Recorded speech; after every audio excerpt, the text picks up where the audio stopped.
ধরনের গাছ, বিভিন্ন ওষুধাদি, এবং যদি সাধারণভাবে একটু পেটে ব্যথা করতো, কোন ময় মুরব্বীর কাছে এক গ্লাস পানি নিয়ে গেলে বিসমিল্লাহ কইয়া ফু দিলে খাওয়ার সাথে সাথে পেটের ব্যথা কমে যেত। বর্তমানে 1-2 বার তো দূরের কথা, 200-400 বার পয়রা ফু দিয়া খাইলেও পেটের ব্যথা আরো বাড়ে, কমে না।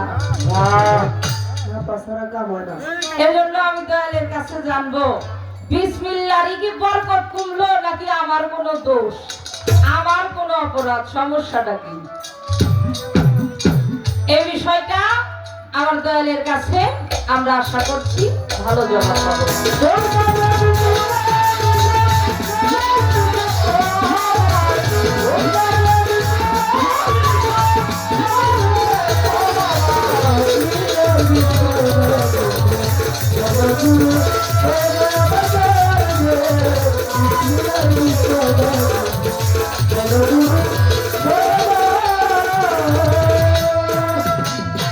বিসমিল্লাহ হয় আল্লাহর নামে,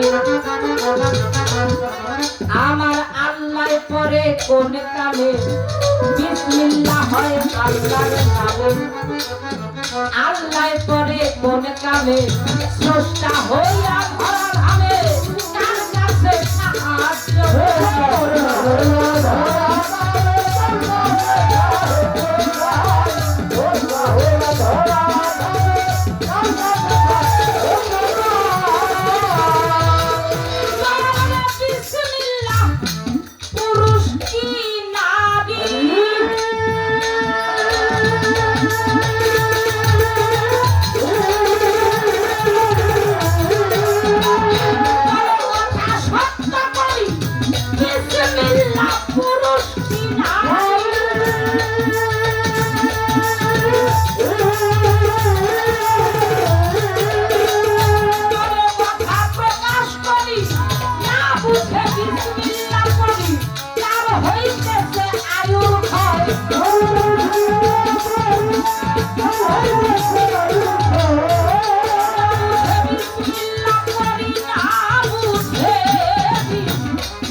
এই বিসমিল্লাহ পুরুষ নাকি নারী? না বুঝে বিসমিল্লাহ পড়ি কত জনের হইতেছে আয়ু ক্ষয়।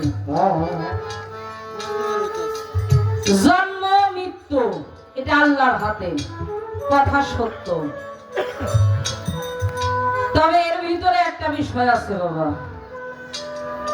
একটা হায়াত নির্ধারণ করে আমার মালিক আমাকে দুনিয়াতে পাঠিয়েছে, যেমন সত্য। আবার হায়াত কমার কাজ কাম যদি আমি করি, হায়াত থাকতেই আমারে জমে ধরবো। আমি দয়ালের কাছে জানবো, এমনি বিসমিল্লাহ পড়লে আয়ু ক্ষয় হয়, আর কিভাবে বিসমিল্লাহ করলে আয়ুর কোনো ক্ষয় হয় না, কোনো ঘাটতি থাকে না। বিসমিল্লাহ হয় আল্লাহর নামে। আসতে বাজাও, আল্লাহ পরে কোন কামে? আমি আমার দয়ালের কাছ থেকে রহমত চাইতে পারি, দয়ালকে কি রহমত দিতে পারি? পারি তো। আসতে বাজাও, আমার দয়াল ইসমাইল চানের যারা শিষ্য আছেন, আদেশ না অনুরোধ, দয়ালকে কোনোদিন মনের ভুলেও সালাম দিয়েন না। আসসালামু আলাইকুম ইয়া রাহমাতুল্লাহ, তোমার প্রতি আল্লাহর রহমত বর্ষিত হোক, নাকি এটাই তো বাংলা? আবার যিনি উত্তর করবেন ওয়া আলাইকুম আসসালাম ইয়া রাহমাতুল্লাহি ওয়া বারাকাতুহু, তোমার প্রতি আল্লাহর রহমত বর্ষিত হোক। আচ্ছা, আমার দয়াল ইসমাইল চান, ওনাকে আমি যদি সালাম দেই, উনি আমার প্রতি রহমত বর্ষিত করলো, কিন্তু আমার কি ক্ষমতা আছে ওনাকে রহমত দেওয়ার? আছে? ক্ষমতা আছে? আপনাদের কি মনে বলে? এই জন্য কেউ মনে ভুলেও গুরুকে কখনো যেন সালাম না দেই, সদা সর্বদা দয়াল ভক্তি নিবেন।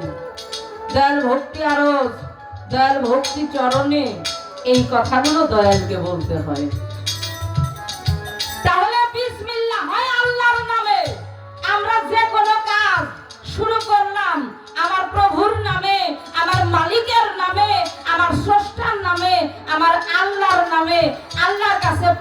চাই, আল্লাহর কাছে সাহায্য চাই, আল্লাহ স্বয়ং স্রষ্টা হইয়া উনি আবার কার কাছে সাহায্য চায়?